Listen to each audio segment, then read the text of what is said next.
This is Jordan Lally with the Ed Lally Foundation and the acoustic rock band Big Infinite, inviting you to a very special live music event at the Havre de Grace Opera House on May 23rd. We will be hosting not only a concert, but an experience of togetherness and connection for everyone in attendance. And all proceeds from this event go to benefit the Ed Lally Foundation's mental health and suicide prevention outreach. We would love for you to join us. For more details or to purchase tickets, visit edlallyfoundation.org or head over to the Havre de Grace Opera House website. Hey everyone, it's Rich Bennett. Can you believe it? The show is turning 10 this year.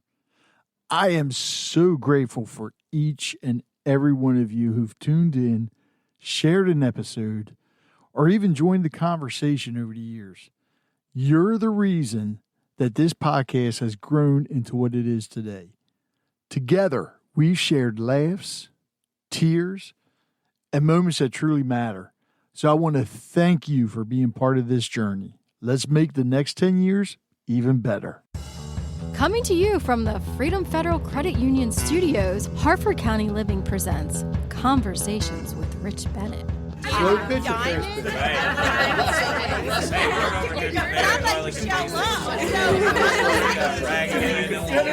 I never played softball. It's probably the least sexy part of work, and I don't have the answer. That's okay. No. The truth is... Welcome to another episode of Conversations with Rich Bennett. Today, Tammie Wingrove and I are thrilled to have with us a multifaceted talent from Los Angeles, actor Matt Drago. Many of you might recognize Matt from his role as Fabian, not the singer, in the recently released film Somewhere in Montana, where he stars alongside Graham McTavish and Michelle Hurd. Beyond his on-screen endeavors, Matt is a fourth-degree black belt and is currently developing his own production company, aiming to produce a feature film in his home state of Virginia. Matt, great to have you on, man. How's it going? I'm great, Rich. Tammie, thank you so much for having me on your show today. This is going to be really, really fun. I can already tell. All right, I got to ask, because now I'm showing my age. Do either of you know who the hell I was talking about when I mentioned Fabian, the singer? Not a clue. Okay. Man. I'll be honest. All right. Tammie's shaking her head too. Yeah. Yeah. I thought of Fabio, with the long flowing hair. That's who I was thinking too. Yeah, that's who I was thinking too. But I don't think you... I actually had a cousin that literally grew his hair out, and we called him like Italian Fabio, like because he had like the blonde. Yeah. But I don't think that's who you're talking about. No. Fabian was one of those pop icons from back in the, I want to say late 50s, early 60s. His biggest hit was Turn Me Loose. He was in a couple movies, and yeah, never mind. I'm showing my age. Okay, enough of that. No, you kind of sparked an idea in my head that I got to ask my friend Brandon Smith, who wrote and directed Somewhere in Montana, where he did get the name Fabian from, because I know that he got Verdugo from, a street in LA because he's a West Coast director, but I actually don't know where he came up with the first name. So you sparked my interest today. See, and now he might have to write a movie about Fabian's life and have you play the role of Fabian, especially since you sing as well. That's right. I'm ready. Sign me up. Yeah, there you go. All right. So which came first, the singing or the acting? I mean, I think honestly for me, it's always kind of been together. In Virginia, where I grew up, there really wasn't a lot of TV and film at the time. So musical theater was a medium that existed, and I've always loved to sing. I was in choir growing up. I actually toured around Europe. I was actually in it's called the Sound of America National Band and Choir Tour. I was the featured soloist, and I was actually picked to basically tour around Europe with some really talented band members, singers, and we got to go to like 6 different countries. And so I've really honestly always loved singing. I actually also was in the Institute for Young Singers, which is the National Opera. Placido Domingo was the artistic director for it, and I was one of the 2 Barry tenors that was selected for that. I also did governor school. I don't know if that's a Virginia thing, but basically the state pays for you to go to a college. And again, you're in high school at the time, but you go to a college and you're there for like a month with a lot of like actors, singers, people that are getting into journalism, and basically like it's kids that are really motivated to do something in their life and have worked to achieve something in their life at that point. And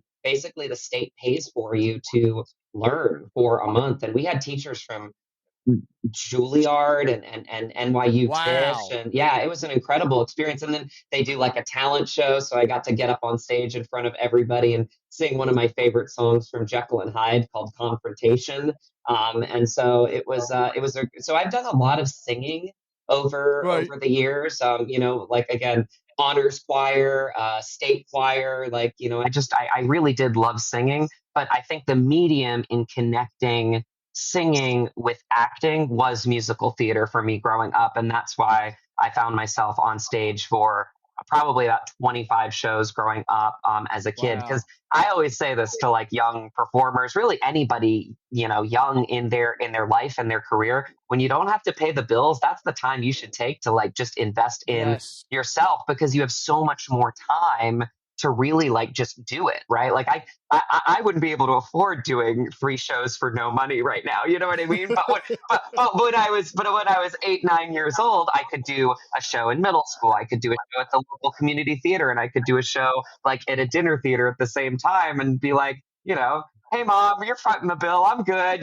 Like so it's an opportunity for you really to just again invest in yourself and invest in what you want to do. And if you know what you want to do early in life, even better. I mean, I say this all the time. Like, I really did. I came onto this planet and just felt like I was born to do this. Like, I loved Yeah. storytelling. I was a kid from humble beginnings. I didn't need a lot of toys. I really just needed my own creativity, my own imagination, and that's really what sparked my just genuine joy for what I do then and to this day. So, do you miss theater at all? I say it never goes away, because I've done so much of it. I think that, it's a part of me. I find myself at some point probably going back to the theater. But I know that there is kind of a hierarchy to this business, unfortunately. And I do say unfortunately because theater actors are some of the most talented, dedicated artists that I know. I remember really just going back to New York City. I mean, at one point, like, I was bartending, I was making money, and I was spending it right back, and I had like an audition coach. I studied with the great Michael Levine, who really tailored my auditions to casting directors. I studied with the great Ron Shetler, who was really, I mean, he had his own studio set up. And it was about really training your voice to be able to play to different characters. Because again, Broadway, you can have Les Mis, Phantom of the Opera, but then you can have, Spring Awakening or something like a little bit more pop. Or you can do silly voices, like I was up for Avenue Q, which is like a puppet, basically, So it's a puppet musical. Yeah, you should look it up, Avenue Q. Okay. It actually won the Tony Award. Ironically, and we were all pretty perplexed by this, over a little show called Wicked. So it actually won the Tony. Yeah. Fun fact, if you're a theater nerd like me, yeah, it actually won the Tony Award. Wicked did not win the Tony Award for Best Musical. Avenue Q did, which again, doesn't make sense. But that's for another. That's for that's a whole other show, right? Yeah, I mean that's the thing. It's like the awards are something that like are great, but it's not why we get into this. It's not why storytellers and collaborators get into this art. We get into this art to leave behind a few good stories that can resonate over time. I think of the people that I grew up idolizing, your Francis Ford Coppola's, your Martin Scorsese's. I mean, as a young Sicilian kid with family from New York City, I mean, like, I was raised on The Godfathers, and I actually just went to Sicily last year with my cousin, and I'm trying to get my birthright citizenship. And, it just really connected me back to the stories that were inside of me since I was a little kid. But yeah, that's why you do it. You do it for the love of the game. And yeah, it's just it's all part of the journey, right? You just kind of have to take it all in and learn all you can, especially in those years where you don't have to pay the bills. And then yeah, I think theater will always be a part of my journey, and I hope to come back to it someday. But I did want to say that the hierarchy sometimes is if you can unfortunately get the film and the TV credits, you know, you Hmm. are more likely, because producers on Broadway, they know that it's going to put butts in the seats, right? And so, you Yeah. know, the exposure of being in film and TV a lot of times gives you a leg up as a performer. And then if you have a theater background from me, you're coming back and it feels like home. So, you know, I think Denzel Washington, he just opened Othello on Broadway. And I think he said something really Oh, beautiful, wow. which is that, like, you know, and I'm not going to get the quote exactly, but he basically said, like, I'm a theater actor through and through that just does film. And he's one of the greatest film actors of Yeah. all time, but he knows that theater is what made him, because again, theater is live, it's alive. And so it really is one of those mediums that I think really makes you one of just a really, really well-rounded actor and well-rounded artist. I agree with you 100% because you look at a lot of the actors that did theater and then they go into movies and they end up going back to a lot of them end up going back to theater and just love it. I think about oh God, who was that? Oh, Robin Williams. Yeah. Because Robin Williams used to do theater. Yep. And look how good he was at acting. It feeds the soul. It really does. It feeds the soul because, again, and especially I think today where we're at, you know, 5 years past COVID, really like 3.5 if you're in California like me, Right. because we held on to it a lot longer than we probably should have, but we really did. And it really was. I know it was to keep people safe, and I get that, but, like, you know, it was just like one of those things where I'm like, we got to move past this and try to find a way to get back together. And part of that is to get back into the theaters. I mean, Sean Baker, who just won, basically swept the Oscars for Honora this year, which is an independent film, which really gives a lot of independent films hope right now. I mean, a $6 million budget, like, Rich, Tammie, that's what the Godfather budget was 53 years ago. Just to let you know, like, that's what they were able to do and sweep the Oscars this year. So it really does give a lot of artists hope, because I think you were saying it, Rich, before we started the podcast. It's like, you love independent films. What's because there's no real guardrails up with independent films. We don't have the marketing budget. We don't have, like, you know, the CGI. We don't have, like, the means to make it like a, you know, a to the bells and whistles, right? It's about the story. It's about the acting, you know? And so I think, like, that and getting back to the theater specifically is so vital right now for our society, because we need to be around each other more. And a theater is a great place to do that. You just floored me when you said The Godfather was 53 years ago. It doesn't seem like it. Well, I have to say that because I actually just posted on one of my stories, you know, because, again, my idol, Francis Ford Coppola, posted something, and I posted, you know, on my story, you know, as a young New York City actor with Sicilian roots, like, this is what, you know, this is what inspired me. This is what, you know, and I did a quick post, and one of the first people to like my story was none other than Francis Ford Coppola. And that was a couple days ago when it was the 53rd anniversary of The Godfather. So you can imagine I was in bliss. Okay. With your Sicilian roots, you mentioned Sicily a couple times. Have you heard of the Sicilian tenors? Yes, I have. Get out. Well, yeah, because I grew up, and I actually was a countertenor for a long time. A countertenor is somebody that can essentially, I mean, in a way, it's sort of like your Frankie Valli, right? You know, so the Sicilian tenors, I believe did that as well, right? I'm not 100% sure about that. I know it's three of them. One of them is a friend of mine, Elio Scaccio, who their performances are just out of this world. They sound phenomenal. So, Elio, if you're listening, you got to get Matt on stage to sing with you guys, unless you're afraid he'll take your spot. I'm just saying, you know, that they just performed here as not too long ago, and my wife and I went to see them, and they're just they're amazing. I really did. I actually had my grandmother and I, because I lived with my grandmother in New York City when I moved for college, and it was just so special because we would go to the opera together. We would, you know, we got season tickets for City Opera. We'd go to the Met together, and every time that we, went out, it was just a real joy that I reflect on all the time. So, yeah, no, I love opera. I love singing. I love the power of the human voice. And, Yeah. yeah, I've definitely heard the Sicilian tenors. I mean, what's incredible about them is there are three of them, but they sound like one voice sometimes. It's Oh yeah. pretty incredible what they do. Yeah, with their harmonies and yeah, just the power of their voice. I mean, I got to be honest, that's part of it too in becoming an actor and a singer. I feel like genetically, a lot of Italians and Sicilians, well, we got big voices, so we got to use them somehow, right? So I want to get into the movie here in a little bit, but I want to ask you a couple other things. I'm sure Tammie probably does too, because you worked with one of my. Well, he's a good actor, but I think he's an awesome singer. What was it like working with John Schneider? John's a pro. What was so incredible about that shoot on What Would Jesus Do? The Journey Continues is he was there for one day, and that was incredible. So you get to a point in your career where, again, you are essentially trying to fit a, a small production. You're trying to help out a small production.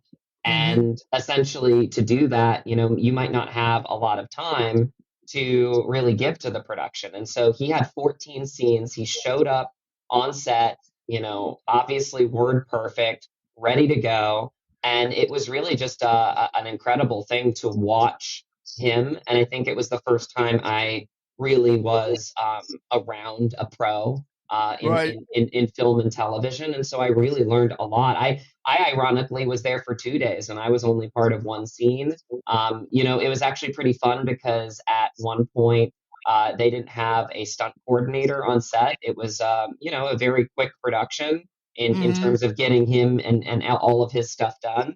And I kind of raised my hand and I said, hey, I'm a 4th-degree black belt. I've studied karate my whole life. My dad's my sensei. If you want me to kind of put something together, I'm happy to do that. And so I actually organized the fight scene for John, Mike C. Manning, and I, and it was pretty fun. It was in a church, so it felt extra epic. And and it was just a really cool little quick thing that we did. We decided we'd get John in between the pews just to make it a little bit more dramatic, and the two bad guys would just like kick him while he was down, which is just kind of a sign of dominance, because my character is really just kind of all about dominance, and I think that's really what bullies are. Like they're not always the most mentally strong people. They really have to dominate people to feel like they're in control. And then the second you stand up to them, we'll see if they really are as strong as they think they are. So that's really what I delved into. I mean, again, for an actor, like I love doing the work of acting. I think it's something that brings me a lot of joy. I studied with the great Terry Schreiber in New York City, and what was great about him is he became a grandfather to me, and he taught me all the different methodologies, whether it be Meisner or Stanislavski. He actually was friends with Lee Strasberg, which is the method approach, which I've adopted now as a strategy for Fabian. It's the first time I went full method in a role, and it really does. It teaches you how to align with your characters, but it also gives you kind of a tool bag to pull from, because maybe one methodology works better for this character and maybe another methodology works better for another character.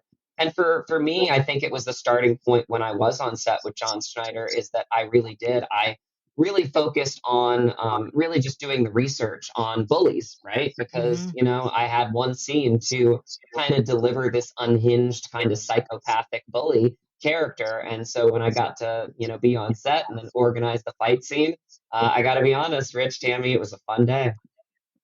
Matt, I think you have another job now too. So apparently if somebody calls you, you're not only going to be acting in movies, you're going to be teaching the others and scheduling, coordinating all these fight scenes, I think. I mean, I will say that I have worked with one of the greatest stunt coordinators of all time. I had about a minute fight scene in a short, and he actually is one of the stuntmen in the movie Stuntman, the the movie. You guys should watch it. And his name's Conrad, and I think his last name is Pellicero. And so Paul Mazzano, Conrad Okay. Palmisano. And he was really honestly one of the greatest stunt coordinators of all time. And I respect so many masters of craft in film because they really do teach you so much. And I think that's what's great about collaboration. This is the first Yeah. time I had a beer bottle broken over my head, and it was a real scrappy A fight. real one? So, no. Okay. They make the sugar ones. Oh no, you'd be Yeah, I was knocked going out. to say, You'd wait be a knocked minute on your now. ass, Rich. No. Actually, I have a fun anecdote about the bottles that we were using in LA. There's this guy that makes them. Apparently, he's like addicted to tuna fish. He loves to eat tuna fish right out of the can while he's making these bottles. And a lot of times, like people will literally look at the bottle and see if there's like a fleck of tuna fish in it to know that this guy is the one that made it. So that's a little fun anecdote. I mean, there's again so many masters of craft because these bottles look real. And what's crazy about these bottles is it's the sound, the fact that they're made out of sugar when they break, because like a real glass bottle isn't going to make this sound, but a sugar bottle, like it pops, like it really like it's actually, as an actor, harder to try to not forecast the sound that you're going to hear in your ear, because you can barely hear it or feel it getting broken over your head. Like it really just kind of pops and then just explodes, but the sound of it like throws you off. So anyway, Conrad, really basically got us in the scene, and it was like I said, it was a long fight scene, like probably a good minute, which is long, and it was scrappy, but really stunt coordinators are incredible because again, they really teach actors specifically, to really be able to fully go out on their emotions, but again, make sure that the choreography is intact.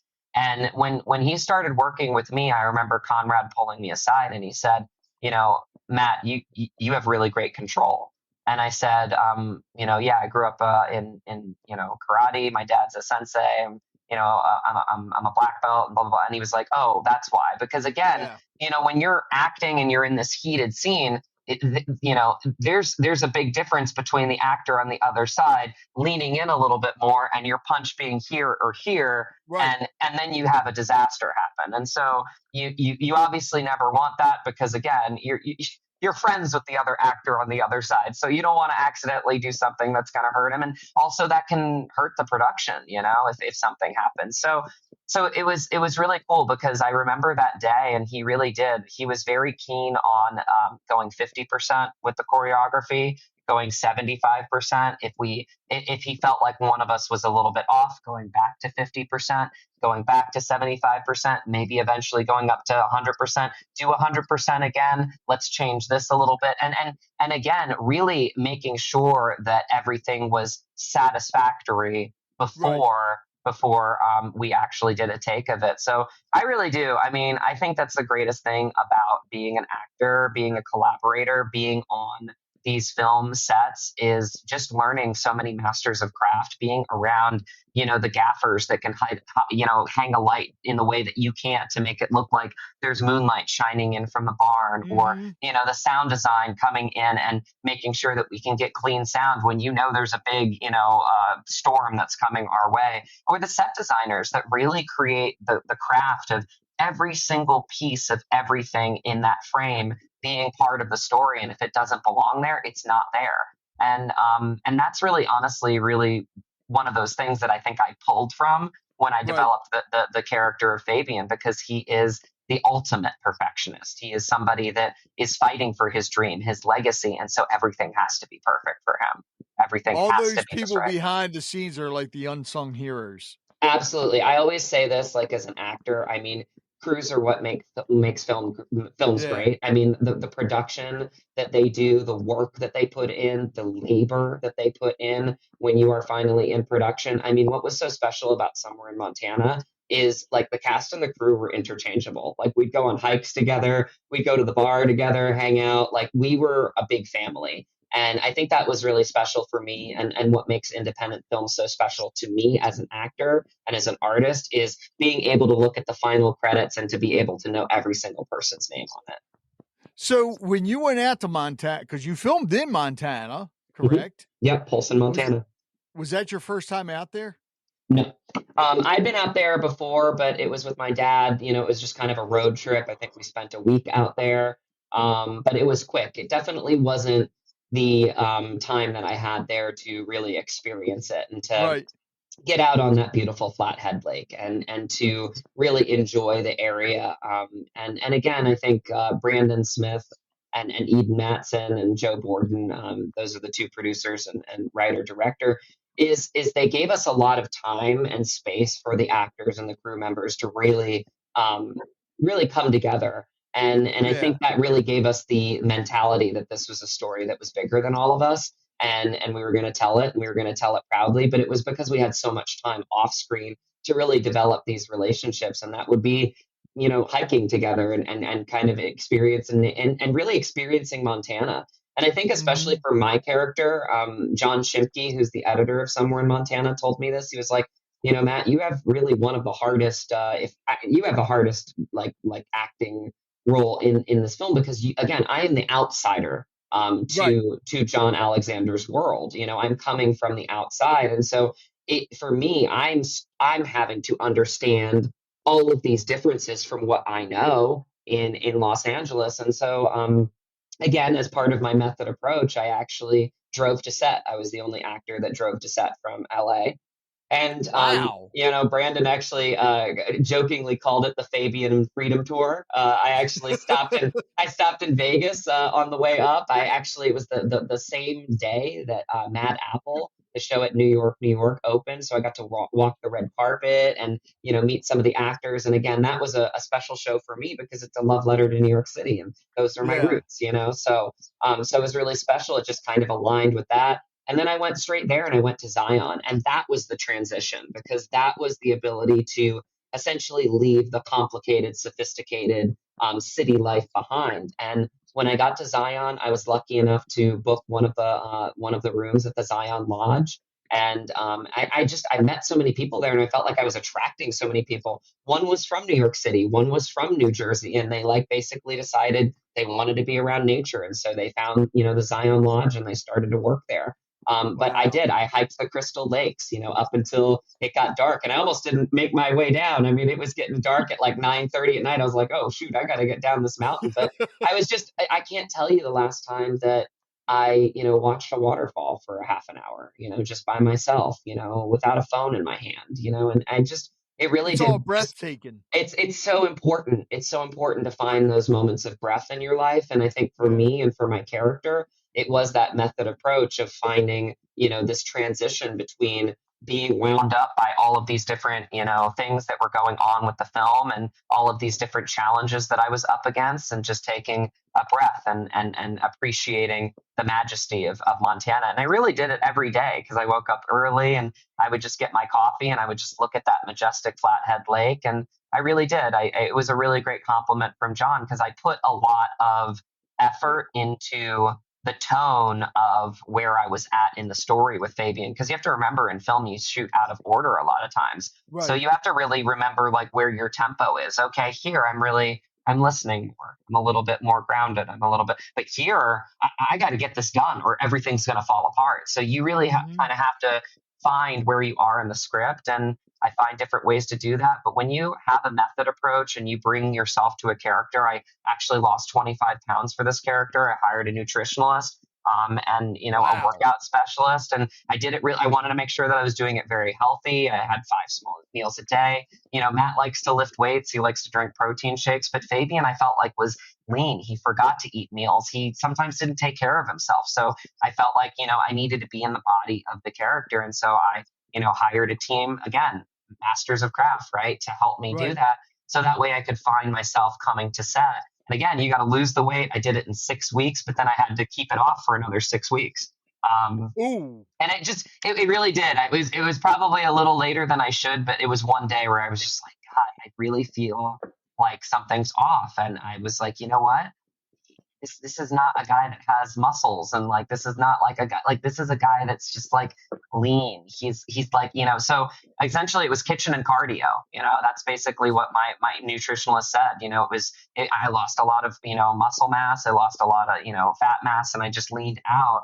And it gave me the ability to, when I stepped on set, felt like I was in the body of the character. And again, those are the method approaches that sometimes like you really dive into as an actor. And I always want to make sure that it's done healthy. You hear really unfortunate stories with method approach. Method is a great technique, but you hear kind of the horror stories of it where people take it a little bit too far. The way that I look at it, and the way that like Terry taught it to me in New York City, is that you have to ground yourself in both realms. You have to ground yourself as you, and you have to ground yourself as the character. And then you're really just allowing them to align with each other. But if I'm offset and I'm talking to Graham as Graham, I'm right back to Matt. So you really do have to ground yourself in both worlds. And then when you allow that alignment to happen with the two of them, that's the fun part. Because again, I like to write backstories. I like to understand how the character clicks. A lot of acting is behavioral. It's in between the lines. It's not on the lines. And so what I like to do specifically is I like to, journal about my character. I like to write myself Smart. like, voice memos and record, like if I have a thought, like, maybe he lost this person at a young age. And maybe, John is sort of a father figure that he didn't have. And so maybe there's some part of that like he's yearning for understanding in this moment. And all of these things, I think that you see in the final product, but I don't actually get to articulate them unless I'm on a show like yours, Rich, and Tammie. And no, I mean, I think that's why I've really just enjoyed being on these podcasts, is because it really gives you an opportunity to not only say like, here's my acting, but here's what I'm about as an artist. Here's the work that I put into it. So that way, hopefully when you see, that 10-page scene that Graham and I have, you'll understand that that's the point where, I'm looking at him with a little bit of a gentler look, because I'm really searching for understanding who he's about at that point. And maybe part of that is like the longing of like this father figure that maybe I lost early in my life. So, it's a lot of work. It's fun work. I know that like in my life, like when you're granted a role, like I look at it like a gift, a true gift in my life. But usually when I hang up the phone, Rich, Tammie, I got to be honest, the first thought that goes in my head is, okay, Matt, it's time to get to work, because that's when the work begins. That's really when you get to earn it. And I think that way too, because I'm a big football fan, right? It's like you can get drafted number 101 if you want to in the draft. Well, you still got to make the team. You still got to show it in practice. You still got to earn it off the field. It's like champions are made off the field. I feel no different in acting. Like it's like you have to continue to earn it and be a good collaborator. And then when you are, and you show that you are there as an actor to serve the director, to serve the producers, to serve the crew that are working their butts off for you, that you are prepared and you are serving them and serving the project at large, then you become a true collaborator. And then the best thing happens. You get someone like Brandon Smith, the writer and the director. We had a screening a month and a half ago. He's like, I'm already writing your next part. And that is the ultimate, like that's so humbling.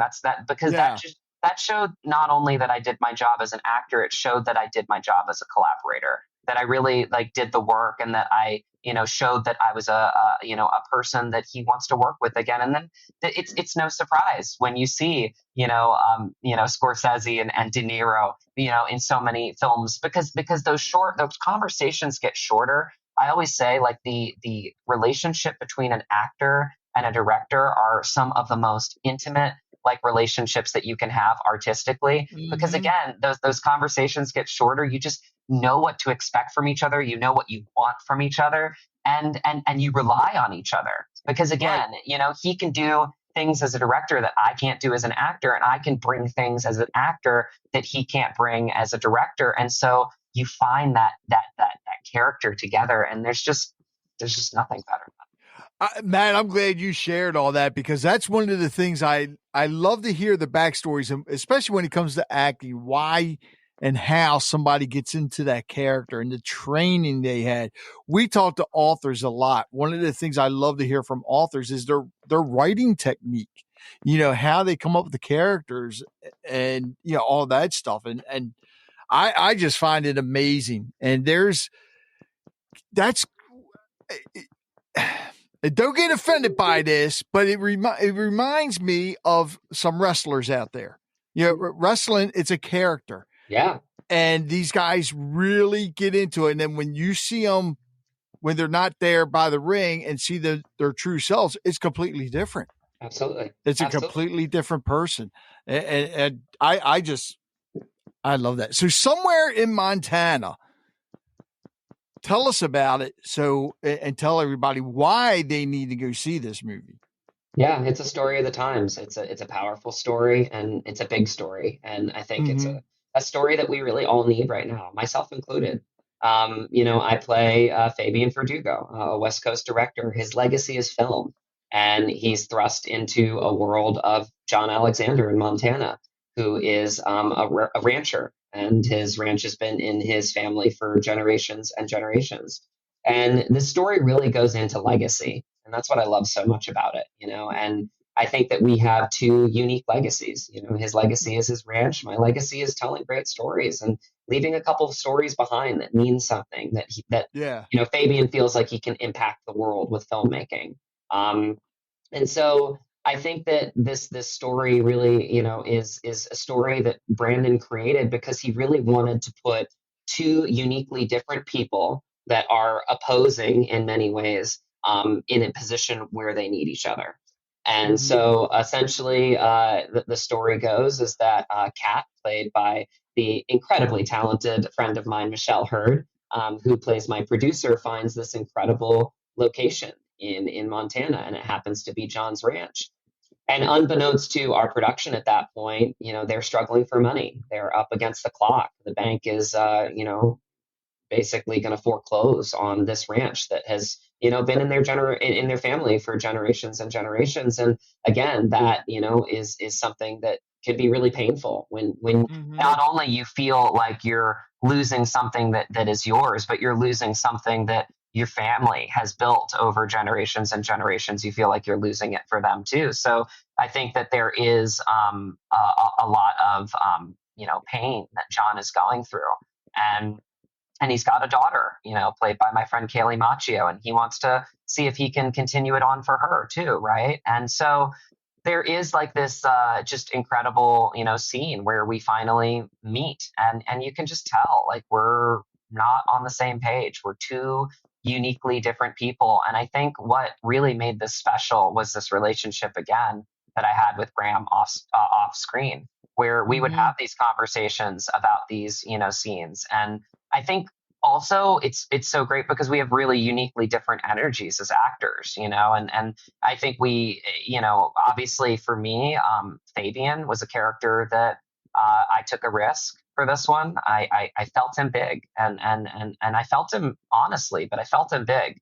This is a guy that's passionate, that will go down with his own ship, that cares more about other people sometimes than he cares about himself, that really, really sees his cast and crew as his family. Because maybe he doesn't have a lot of personal relationships out of film, which is the backstory that I wrote. I think he's very lonely when he's not doing what he loves. And so, John basically is essentially like looking at this film as a part of his history now, right? Because again, when you shoot a film in a location, it becomes part of that history.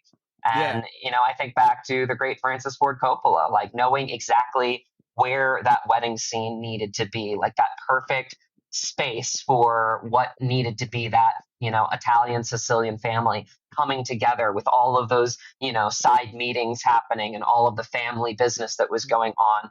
He felt like he really understood where that scene needed to live. And that's what filmmakers do. When they see a location, they feel it. It's something inside of them.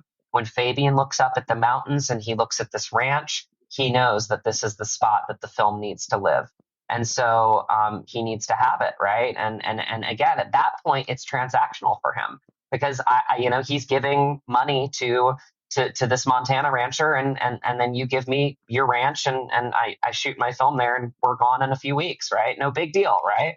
Right. But what he doesn't understand is that this film will become part of his legacy. What was so interesting is the real life owners of this ranch, and it's an active cattle ranch in Montana, David and Sue, almost didn't want somewhere in Montana to shoot there. Like Brandon Really? had to convince, yeah, because it does. It becomes part of, like, people know their house now. They know, they know their land. Like, they know their, it's intimate. You're opening up your doors essentially to, it would be no different than somebody shooting a film in your house, right? And some people are a little bit different, but like for them, like it was a big, well, what are you going to shoot? Well, what kind of film is it? Like you want to know like what it is that they're doing in your house, right?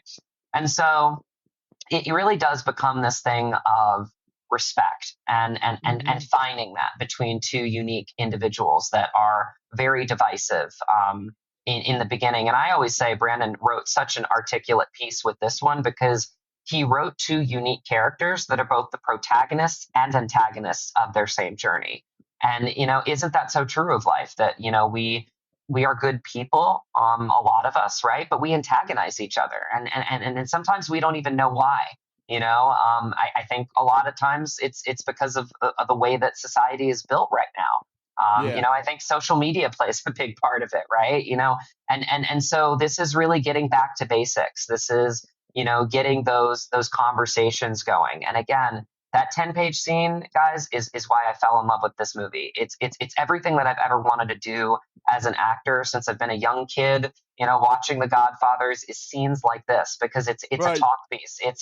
It's a moment in time where it's two men from two uniquely different perspectives that are sitting down and they're finally listening to each other. And we go to all the hot button topics. We go to politics. We go to gender equality. We go, to religion, and we go there and we talk about those. And the greatest thing that Brandon does in this talk piece, and this is why I believe in this film, I believe in the power of this film, is we don't have to agree on everything because frankly, we never will. And I think that's what he writes so well is that we walk away at the end of this film still two uniquely different people, but we find respect with each other.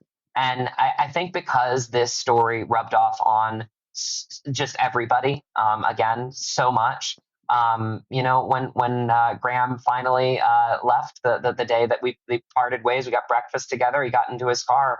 It's the first time I've ever been called mate, which is a sign of Scottish camaraderie. Wow. And he looked at me and it meant the world to me because he literally, right before he got in the car, he looked at me and he said, "I'll see you, mate."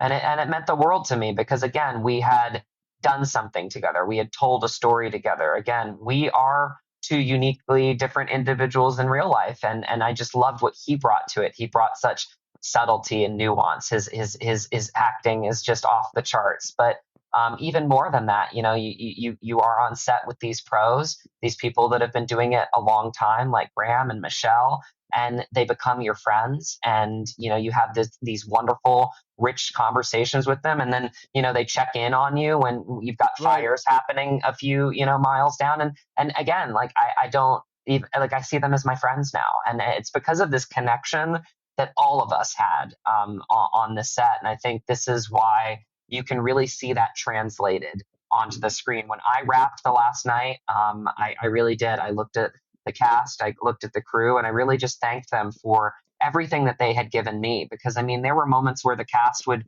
be quiet on set when I was having a breakdown scene, and they gave me the space to really be able to focus. And again, I just think that there's like an energy to some sets that is special. When I was driving over the hill to Polson, Montana, it was the first time I saw Flathead Lake, and Brandon called right at that time. I really had this overwhelming sense that like this was going to become a family, and it really truly was. And I think it really plays into the power of this film. How often does that happen where you're working on a movie set, TV, even theater, whatever, and I'm not talking about just the actors, but even the people behind the scenes, and you create such friendships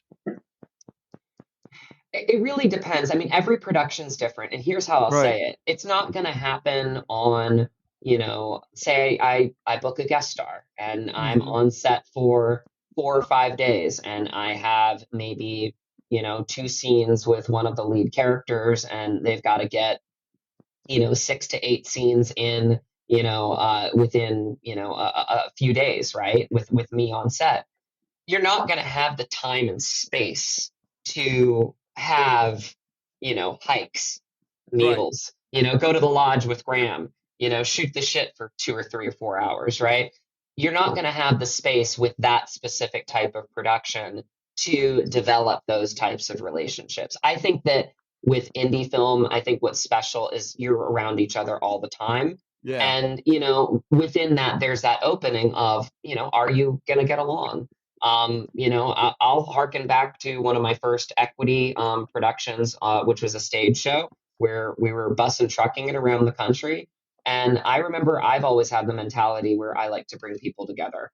Call it a child of divorce. I don't know, but like I like people to try to come together if they can. Like if Yeah. there's a meeting point, again, maybe that's part of my the reason why I was cast to play Fabian, right? Because he's trying to bring people together too. Sometimes you give things off as an actor that you really don't even you really can't control. But it's always been a part of my mentality. So I'm on this bus and truck tour around the country, and I remember like half the cast, half the crew were really just kind of at each other's throats.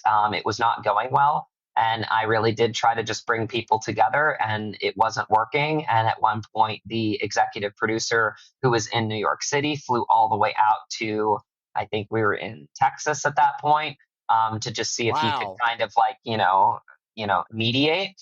And it was interesting. He came to me first and he said, "What's going on, Matt?" Because he felt like that energy that like I was trying to bring people together.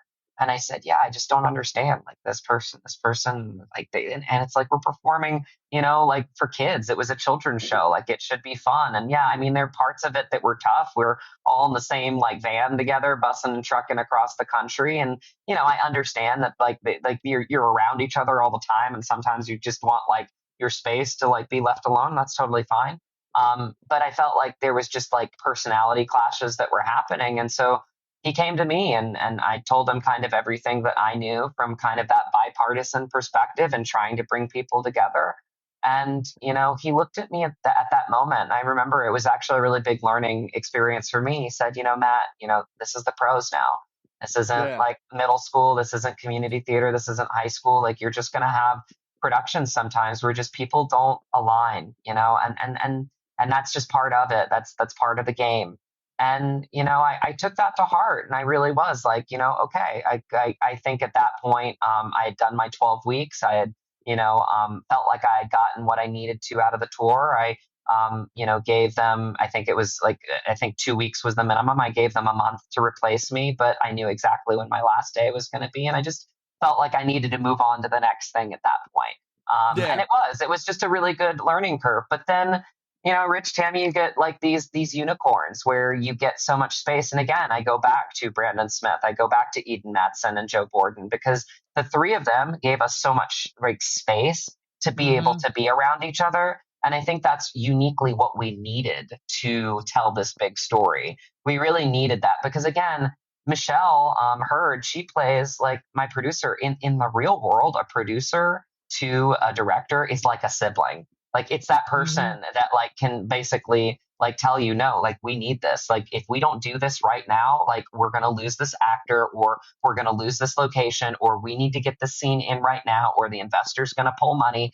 Like there are so many moving parts, and I think that's another fun part for your listeners in going out and seeing Somewhere in Montana is it really dives deep into just how hard making a film truly is. It is so hard. You can have a concept, but fully articulating it on the page, then bringing it to a production and finding all of the masters of craft to actually get that thing going, finding the locations, and then Mm-hmm. editing it. That is actually what truly made, the Oscars so like eye-opening this year. Is that there was an independent film again for $6 million where Sean Baker wrote it. That's pre-production. Directed it. That's production, and edit it. That's post-production. He Wow. basically swept basically all of the three phases of what makes a film. And those are hard phases. And again, what's really hard about it too is sometimes when you write it on the page, you're so connected that you have to get it just right in the production. And sometimes productions are rushed. I mean, there's a lot that's been said about, Godfather 3. That was rushed. Robert Duvall, he was going to be a big part of that, story. I really wish he was, because, and they didn't offer him what they should have. At that point, he was an Oscar winner, and they were offering him a fifth of what they were offering Al Pacino. That was kind of like, so like he felt like it was kind of not fair. And so he backed out, but it kind of threw the mechanism of what Coppola wanted to do with that film off a little bit. And I still think that it did its job in completing the saga. Listen, I still cry at that last moment when, Michael Corleone is alone. But I think it does speak to the control and the responsibility that it must take someone like Sean Baker to say, I'm going to write it. And then when I go to production, I'm going to try to get what I envisioned from my script. But then when I get to editing, I mean, I think that's sometimes the hardest part is, shaping it. And again, it's the way that Brandon Smith says it. It's the movie you plan, that's writing. The movie you shoot, that's production. And the movie you cut, and those are three uniquely different processes. So, I just have so much respect for what he was able to accomplish with that. And it really does. It goes back to your love of storytelling, right? And I think that's what really has rubbed off on me in this story. And I think, honestly, the gift of going method, because I'll give you a great story about going full method for the first time in my life as an actor, is Fabian is the first character I've ever truly fallen in love with. Like, I love Fabian, and I really do. I really feel like I got him from an early state, and I feel like he really rubbed off on me, and I felt like I learned a lot from him too. And what I learned is his just how much he would sacrifice for leaving a couple good stories behind. So now, as I venture into my next chapter, I carry Fabian with me. And I told Brandon Smith this, like it was the role of a lifetime, because it really rubbed off on me. And now I have my own production company, and, and I'm collaborating, and who better to collaborate with than your wife, right? And she's a writer, and I'm taking more of the actor, possible producer approach. And, I kind of want to see if she wants to, and again, one of the big feedbacks that we got from Somewhere in Montana when we screened it in Montana was so many people from Montana coming up to us and saying it was really important to hear a story told about our little corner of the world. And I thought that really, really landed on me, because I feel like a lot of the divisiveness of what we're feeling in our country right now is because people feel like they don't have a voice. And, as an artist, what? We can give it to them. We can tell stories that really resonate. Again, I love my New York stories. I love my LA stories. I love my Chicago. But sometimes if you can uniquely say, what, this is a little corner of the world that doesn't really get talked about. Let's give them a voice. Let's give. So that is our motif with Dragon Hunter Productions, is to, like in the vein of Fabian Verdugo, give stories to these little pockets of the country that feel like they don't have a voice, that feel like they're not being heard, and give it to them. And my wife wrote an incredible Christmas movie. It's got some darker themes to it, which I love. And actually, ironically, we're both from the same little small town in Front Royal, Virginia, and that's where we're going to shoot the thing.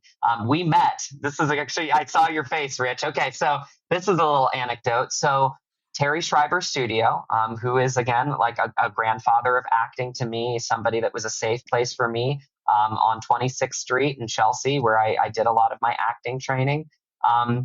I took a film and TV class, and it was taught by the great Peter and Diane Miner. Peter was the director of One Life to Live for about 10 years. And, I was paired together with Laura, but she wasn't at the first class. So I got together with her at my grandma's apartment on the Upper West Side, 79th and Broadway. And I just didn't even connect the dots at this point. But in that moment, I'm pulling through the script. We were paired together from a scene from Say Anything, the John Cusack movie, Yes. where he's lifting the right. And it's a breakup scene. It was the one where she gives him the pen in the car, right, and says, "Promise you'll write," right? But it is a breakup, and that's the scene that we were paired together. So I'm pulling through the scene, and I saw the call sheet, and in that moment, I saw that we both had 5-4 area code numbers, and I looked at her and I said, "Where are you from in Virginia? Because I'm from Virginia." And she looked at me and she said, "Front Royal." Again, we're on 79th and Broadway at this point, one of the biggest cities in the world. And I looked at her and I said, "I'm from Front Royal." And she looked at me and she's like, "No way, there's no way." And I said, "No, my dad's the karate guy across from the Main Street Cinema, and I've done theater here, and I know this person, I know this person." She's like, "Oh, okay." Well, and I said, "Well, what does your family do?" She says, "My family owns the Apple House, which is a small little country store off, Interstate 66 that only somebody in that area would know." And I kid you not, Rich, Tammie, like I literally looked at my dresser on 79th and Broadway and I said, "Look at my dresser. There were 3 things with the price tag still on them from the Apple House." So I looked at Wow. Laura. I looked at Laura at that moment, and this was my line. This was my pickup line. I said, "Well, we've already gotten the breakup out of the way. Are you ready to go out on a date?" And I love it. that's how we Oh, connected. And yeah, we really have. We've been inseparable ever since. And I just love that she's taken her love of art now to writing. I think COVID was really kind of an opportunity for her to kind of create, because we were inside a lot. So she really got into writing. And I really feel like I've found my love of collaborating through playing this role of Fabian, right? We're talking about like, this is a great method, story. And I feel like we don't hear enough of them. Like this story and this character really like it's part of my heart now. Like it's part of who I am. And now I'm taking it to the next level where I'm collaborating with my wife, and who better to collaborate with than somebody that you love. Now, does she just write scripts, or is she also a book author? She's not, well, she has kind of dabbled in like a few, like she wrote a children's book. She has done kind of, there's a couple novel writing months that she's done. But she's basically at this point more stuck to screenwriting because, again, I think because she went to NYU, Tisch School of the Arts. She is, I say is an actress because she says that she's hung it up, but like once an actor, always an actor. Like she writes scripts for actors. I mean, like the film that she's working on right now through Film Independent, which is the Independent Spirit Awards that she actually got to go to a month ago. She's one of the 5 fellows that was asked to be one of the writers in project involved this year. So she's going to have a fully budgeted short film coming out next January. And again, the idea for this is so like actor, like it's an actor's dream piece, right? So she knows how to write for actors because she is one, and she's really focusing on this. She's written, I think now like 6 or 7 scripts. Some are short, some are feature film. Wow. And the one that we want to produce together has already won awards at Northern Virginia Film Festival. So, we're really putting the pieces together, probably taking the year off because she's really working on this project, but eventually, bringing this little story back to Front Royal. And what a full circle moment in my life. Because again, I was the one that was going to that theater on Main Street right across from my dad's dojo, dream of maybe, moving to the big city and learning and being a creator and a collaborator. And I have no connections whatsoever to anything in the industry. And so for me, it's always been, I got to work for it. I got to work 10 times harder than anybody else because I want this. And so those days and nights at the movie theater are what shaped me. And one of the pivotal scenes in the movie that she wrote is at that movie theater that we both went to, but we just never met in. Again, our houses are, not even kidding, 3 blocks away from each other. But because we were both children of divorce, I went to like one school over in a town that was about 30 minutes away, and she went to a school that was another 30 minutes away. So our circles were probably about 2 hours apart from each other. And that's why we didn't connect, because I wasn't in Front Royal for the weekends. I was with my mom most of the time, and she was like usually with her dad. So like we just never crossed paths, but we still look through old pictures, and we're still looking for that one. We're in the background of one of our pictures growing up. It's gotta be there. There has to be. Amazing. I know, right, Tammie? It's gotta be there. I love those stories of couples and we were on vacation at the same place and you see like there they were in the background. Oh my gosh.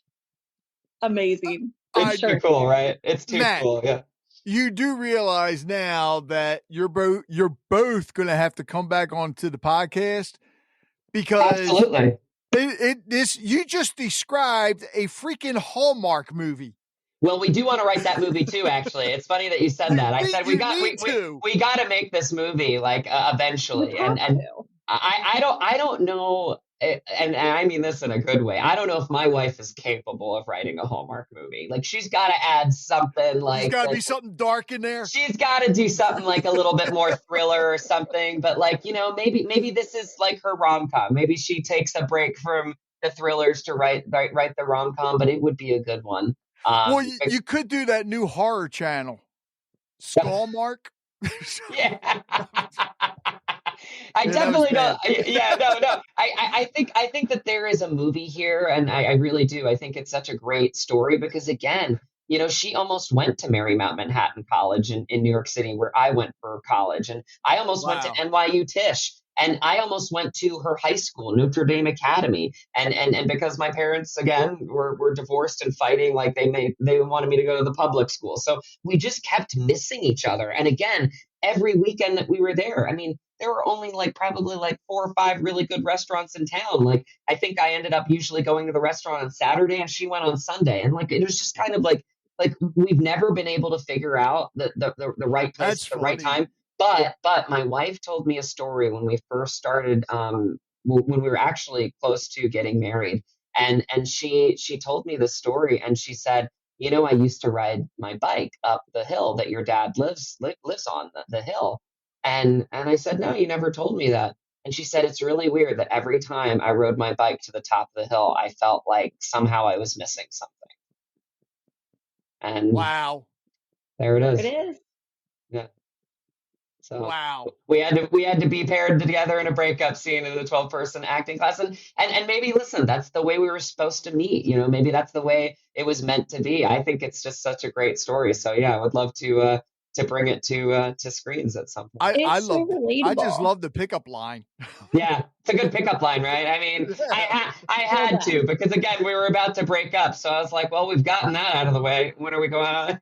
Are you ready to go out on a date? Oh God. Yeah. Tammy, I'm going to turn it over to you. I know you have some questions. Oh my goodness. Yeah. So first of all, I have to go back to your theater roots. So I have a 6-year-old she has just started in theater. So Right. hearing everything that you're saying about, do it while mom and dad are footing the bill. Yeah. That's what I've been kind of encouraging her to do is like, look, do it now while you're young.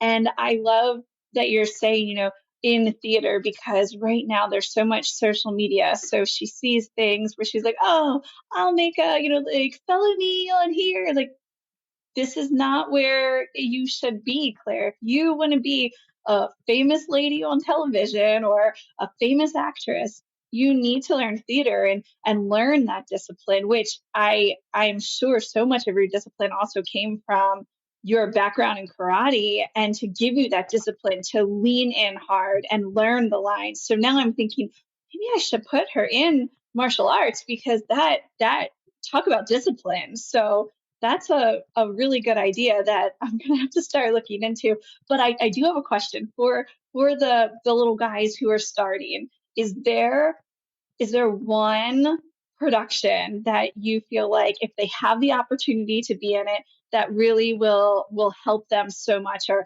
if you see the community theater doing this one, or is there a specific one that I should tell her, we're going to look for this one because it just builds them so much? There's so many great plays. There's so many great musicals. I think as a kid, I think being in a musical is a little bit more fun. So I would definitely gravitate towards a musical. I think just because, popular, shows that are a little bit, I'll say more pop Broadway are really, really big right now. Maybe to get something that's a little bit, newer, a little bit more, kind of. Again, I don't know if she would gravitate to a Rodgers and Hammerstein or a Stephen Sondheim. I mean, these are the ones that, as a theater nerd going to theater school in New York City, that I dived deep. That if you can, if she's interested in learning some of the more classical musical theater, I mean, then like she's, really locked in, because again, they're, kind of stories that might be from a different time. But maybe start her on one of those that, is more popular, like a Wicked, right? Something like that. And they do a lot of, because I actually worked with a licensing company at one point in New York City. They do a lot of like operetta type musicals, where it's basically kind of a more condensed version of the show. Because a lot of times, like for kids, you said she's 6, right? She's Like 6, so she's doing those junior programs. yeah, like a 2.5 hour show is a lot, and when I was growing up, I was doing 2.5 hour shows because they didn't really have operettas. You know what I mean? Like they really started to do that a little bit, like kind of when I was like kind of getting into like my high school years. And at that point, like obviously we were going to do this full show anyway. So I think operettas are a really great way, or I don't know what they call them exactly, but they're basically like like a Wicked version that might be like an hour and 20 minutes or something like that. Yeah, Like they've been calling it junior. So junior. all the ones that Yes. she's doing their whatever junior, and so okay, so for anyone who's got their kids that are starting, look for the juniors, like get them going into the junior productions, and it's always the musical. I mean, it's just the community theater, but it's cool to see someone who started just doing community theater, and look at this. You can go so far if this is your passion. Lean in and be disciplined. And use me as an example. I mean, like I'm like that classic, case of like, yeah, I mean, like I was just on this podcast interview with this guy, and he said like, as a kid he didn't have to pay bills, and like this is a real opportunity for you to really dive deep into seeing if you love it. And sometimes I think, well, what I'll say too, because I remember 7, 8 years old, I took a break from acting, like I felt like I had done so many shows all at once, and I just really wanted to play baseball and like just kind of like, just again, do something different. Find something that you can escape to that's outside of your passion. If you can see it in your child's eyes that like this is something that they are passionate about, like you said, get them into karate.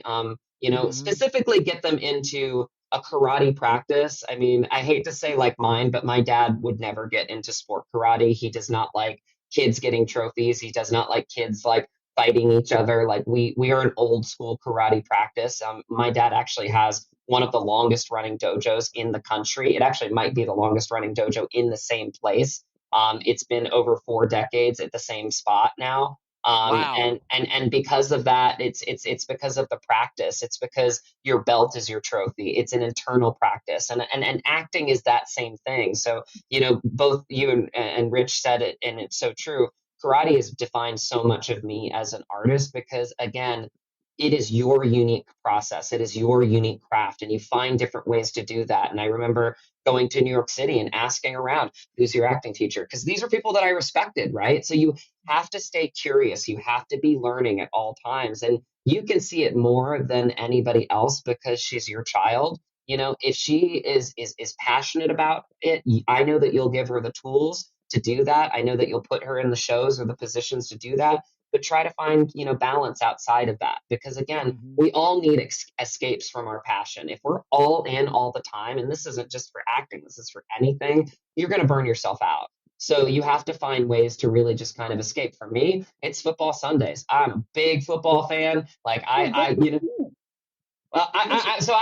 I have two teams, and this is why. So that the AFC and NFC used to be two different football like yeah, it used to be two different leagues basically. Well, So yeah. I root for my home team, the Rams, because they're the original LA team. And Sean McVay, I mean, he's my coach, man. I think that he's going to win more Super Bowls than any coach in the history of the game if he coaches as long as like Belichick, because I think he fires teams up and his players up in a different way. Keep in mind, he's the youngest coach to get to a Super Bowl and the youngest coach to win a Super Bowl. So he is a special guy. I just really love what he does with Chris Shula being from the line of Shulas, right? I think he's done an incredible job with the defense. Braden Fisk, Jared Verse, to draft those two people, those two great players together, and they played together in college. I just think that they got a lot going on this year, and they were really one play away from, in my mind, going to the Super Bowl, because I think they come back home. Especially this was a really emotional year because of the fires that were going on. It's one of two times that a team has ever had to play a playoff game outside of their home stadium. And so it was a really emotional time. Big Whit, Andrew Whitworth, the speech in Arizona. It's just a very emotional time. So I got to be honest, I've cried twice watching sports. One was growing up. I was a Yankee fan growing up with my dad when they lost against the Arizona Diamondbacks, and that was the year that 9/11 happened. And I just remember crying myself to sleep because I'm like, Dad, you don't understand. Like it was supposed to be like they were supposed to win for New York. Like New York's in pain right now. Like it could have lifted us up. Like this like, and I cried myself to sleep as a really young kid, right? And I cried when they were just a little bit short from the Eagles. And I saw that pass going right from Stafford's hand to Cooper Kupp right up the seam. I really thought that it was going to happen, in the snow, like something special was going to happen. And then Cooper Kupp's my favorite player. I think he still would have been on the team, and it breaks my heart. I think it's a mistake. I think that, Cooper Kupp's the guy that shows up at 5:30 a.m. and watches tape with Stafford. I think as long as Stafford's the quarterback, Kupp needed to be one of those receivers. He makes everybody better around him. He's the reason why Puka is so great. But, again, I know that there's business. I just think I think it's the worst franchise mistake of all time. I'm going on record. I think that Cooper Kupp, honestly, he's going to play us twice next year, and I won't be upset if he goes off against us because I love him. And I think to release him, again, you have to remember I'm a Sicilian, is a sign of disrespect. And I don't like the way it was handled. I really don't. I think it was really disrespectful. Again, he had one of the greatest receiver seasons of all time in 2021. He should have been the MVP that year. He was the Triple Crown runner. He was the Offensive Player of the Year, and he was the Super Bowl MVP. He did it all. He's incredible. He's been banged up the last couple of years. It doesn't mean that he won't do it again, and I think he will. And honestly, I'm happy that he is with the Seahawks because he's from Washington State. So as you can see, I could go on and on about football. My other team is the Chiefs because I think they do it the right way. I love the Chiefs in the way that they have class. And again, you watch these teams sometimes and you see like just kind of the off-field banter. You see just kind of like them talking, smack to other teams in a way that goes too far. You never see the Chiefs do that. Like they won't stand for it. Like they don't. It's almost like Bill Belichick. He locked the Patriots in for a long time. Like you don't go to the press and you don't say these types of things. Like if you say those types of things and you act this way, you are no longer a Patriot. And I feel like that's the same way with the Chiefs. Like Andy Reid, I have so much respect for him. He's like everybody's like football coach uncle. Like I just love his press conferences. I love Pat. I love his unwavering positivity. I love, Travis Kelce's, unwavering positivity. And, I and my wife are super huge Swifties. So we actually were in the 8th row at SoFi watching Taylor Swift. And again, one of the reasons why I love Taylor Swift and I am such a Swiftie is because you go to a Taylor Swift concert and you feel like the world might be okay. You see people coming together, exchanging friendship bracelets, like really coming together and feeling together. And as an artist, that's kind of who I am. Is like when you watch a film or you're in a concert or you're together in a theater, like it's an opportunity to feel something together. And I personally, I know this for a fact as an artist that like when we are feeling together, we are all collectively in a better place. And I feel like Taylor Swift gives people the space to do that in even ways that she doesn't. She could have never forecasted like the friendship bracelet. Like she's created an atmosphere, and that's all we can do as artists is to create an atmosphere, to create a story where maybe you'll just take something out of it. And again, when I feel like you're connected with your good emotions, like all of us, we are collectively in a better place together because we open ourselves up to respecting each other, to finding that mutual love for each other, to not, unfortunately get social media brain, which is a thing that I'm scared of with your children. It's like or is it your daughter?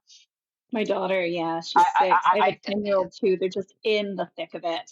I feel like I was the last generation where social media to me is a tool. And if you told me right now, like, you can be doing the career that you want and you never have to be on Instagram or social media again, I would be like, all right, I'll cancel it right now, Yeah. But like that's that we are the last generation of like millennials that really think that way. We're like, oh, this is a tool and I need to use it and it gets my messaging out there, right? Because like, again, clips from this podcast are going to be on my social media because they're messaging from me, Matt, not playing a character, but who I'm about as an artist. Right. And I think that's really vital. But the second that you look at social media as your life, as like an extension of you, that's where it gets dangerous. So as much as you can, get your daughter to, be on stage, to be doing the thing, and just hopefully understanding that social media is a tool that will be there for her, but it's not her life. It's not real life.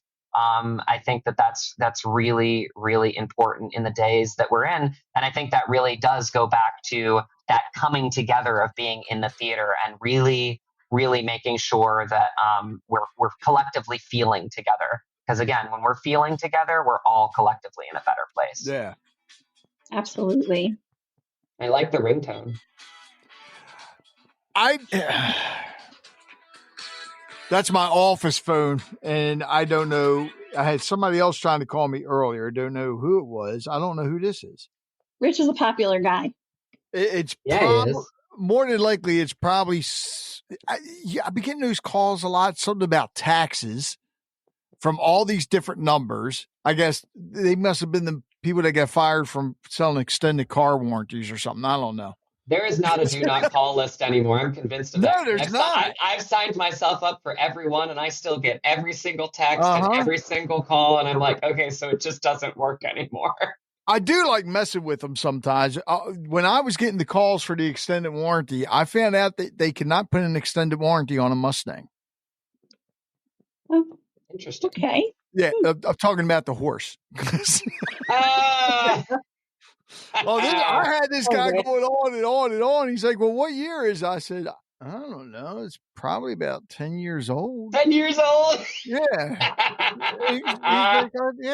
He's just going. I said, well, I forget how the conversation came about, but I said, yeah, he loves apples. They're like, what? I said, he loves to eat apples. Who loves to eat apples? I said, my Mustang. Oh yeah. I just you just get so tired of all the calls that once in a while I could do a whole nother podcast episode about how I used to mess with telemarketers. Yeah. And the stuff I used to do. And I want to be on that one, Rich. I've got stories for days. Oh God. Anyways, Tammie, any other questions? Better you could be calling telemarketers on the podcast or something like that. Or if you got like a telemarketer call, you could have them on the line. That would be great. You guys did that in radio before. That would be amazing. Well, and isn't it funny how they'll call you at dinner time and you'll ask them for, well, can you give me your number and I'll call you back? But they won't give you their number. No. No. It's because they don't have a number because they use all these dialer systems and it basically gives a new number every time and they find out what your area code is and then they create a new number off of that number. And so they don't really even have a number. I had one call me last night. He's like, Mr. Bennett. He said, yeah, this is Ken from, so I said, well, where's Tim? He's like, Tim? I said, yeah, the caller ID is saying Tim Faulkner. Oh my gosh, that's so funny. He hung up. Yeah. Tammie, you got any more questions before we wrap it up? Yeah, I mean, I could go on for days and days. I've really enjoyed this. So could I. This has been a lot of fun. I feel like I've learned so much. Thank you so much for your time, Matt. Thank you so much. I mean, thank you both. This has been a blast, just a really rich conversation. And I say this all the time, but it becomes part of my story too, because again, it gives me the opportunity to, get on your show for your listeners and also to tell like my story, because again, you get to have just an amount of time to immerse yourself in a character. But it's again, to go to a football analogy, it's like, it's being off the field. It's like, who are you off the field, right? Because that game is 2.5 to 3 hours long, but like, what do you stand for off the field? And so that's why I just have loved sharing my story and to be on great podcasts like yours, because Oh, it thank really you. gives me the opportunity to kind of share who and what I'm about as a person and as an artist. Well, like I said, you and your wife have to come on to tell your story and talk about, make sure I get it right, Dragon Hunter Productions? Yeah, so her maiden name is Hunter, and so Right. Drago and Hunter, Dragon Hunter Productions. Yeah, worked out. I figured that when I looked at your website, it's like Laura Hunter Drago. Wait, is it Drago or Drago? Drago. Yeah. Okay, so I did say it right. Okay. Yeah, Rocky Four, like the Russian version, because Yes. is Drago, and Sicilian Italian is Drago. Okay. Whew. No, you're good. It doesn't matter to me. Yeah. Tell everybody the website, especially for Dragger Hunter Productions, and where they can see the movie. Absolutely. So the best way to stay in touch with me is on my Instagram, because again, I will not do more than really one social media platform. Right. Facebook is connected, but I really just am on Instagram. So that's really the only place that you'll be able to interact with me, because it's the only one I have time for. So at Matt Drago, MattDrago, at Matt Drago. From there, I made it easy. I've got my link tree up there. It's got my actor website, mattdrago.com. It's got my production company website, dragonhunterproductions.com. It's also got my IMDb if you want to look at my past and future projects. So give me a follow there. I'll be posting all the updates as to when Somewhere in Montana is coming to streaming and VOD. If it gets another theatrical release, I'll let you know that as well. So give me a follow there, and you'll be in the know of everything that's going on for me, like I said, as an actor, as a creative, but also as a person, because, I think that they're one and the same, and it's part of the same journey for me. So, do you think there'll be a sequel? It's funny because Graham and I were talking about it, but our ideas for it were a little far fetched. I don't think that this film necessarily has a sequel, but I do think that Brandon, because of the family that we created up there, really, really wants to bring a lot of the team back for another one. It will be a completely different story, but I think it's really just because this team really became a family, and I think that's why he really does. He saw it. We all saw it. We all felt it, and we want to do it again for sure. So, my last question for you: what is the next big thing for Matt Drago? I don't know. That's the joy of being an artist, right? Is that you are always kind of throwing things out there. I mean, I had 2 auditions this week. This is what I would say to your daughter: is really enjoy like the audition. The audition is the win. And you realize that more and more in life. I mean, I remember like when I was in college and auditioning, like I looked at auditions as very transactional. I was trying to like impress my agent or my manager, which sounds so stupid to me now. But like at that time, it was like always about like impressing people. Now it's really just about enjoying the fact that like, oh my gosh, I get to act today. I get to bring myself to a character. Like the audition is the win. And so I've been auditioning a lot to your question. I've got my agent and my manager that are pitching me for a lot of casting directors in LA with this new film that's coming out, and also collaborating with my wife, and just kind of seeing where the chips fall.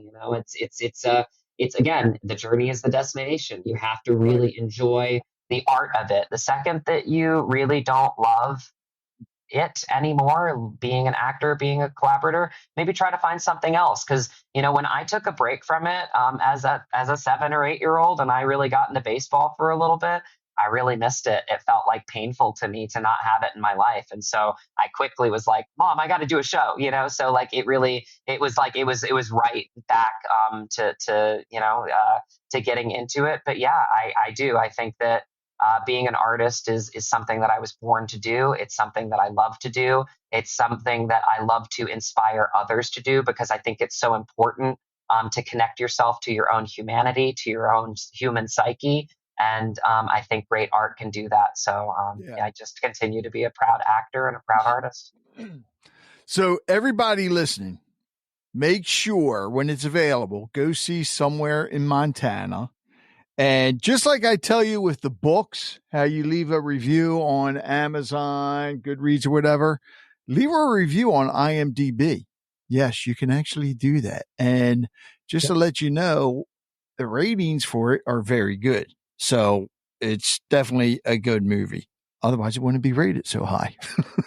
Matt, thank you so much. Tammie, always great to see you. Matt, we will be talking again with you and your wife hopefully soon. Absolutely, my friends. Rich, Tammie, thank you again. This has been an absolute pleasure. Thank you so much for having me on your show. Thank you. Thank you for listening to the Conversations with Rich Bennett. I hope you enjoyed today's episode and learned something from it as I did. If you'd like to hear more conversations like this, be sure to subscribe to the podcast so you never miss an episode. And if you have a moment, I'd love it if you could leave a review. It helps us reach more listeners and share more incredible stories. Don't forget to connect with us on social media or visit our website at conversationswithrichbennett.com for updates, giveaways, and more. Until next time, take care, be kind, and keep the conversations going. Hey, Hartford County, I'm Emily Adolph of The Soul Lift. You may remember me as a guest on Rich's podcast. Well, I'm back with something special. And I'm Ona Crow. We're introducing Nourish and Connect, a gathering space designed to bring people together that feels authentic, supportive, and uplifting. This is about real relationships, shared wisdom, and growth. Our gatherings nourish with mindful experiences and reflective activities to leave you inspired. And they're designed to connect with intentional conversations and welcoming community where you truly belong. They're the second Wednesday of every month. Join us on April 9th at Doss Beer Hall in Bel Air from 5:30 to 7 p.m. to celebrate spring. And mark your calendars for May 14th and June 11th. We have amazing experiences planned for summer. Come as you are and let's grow together.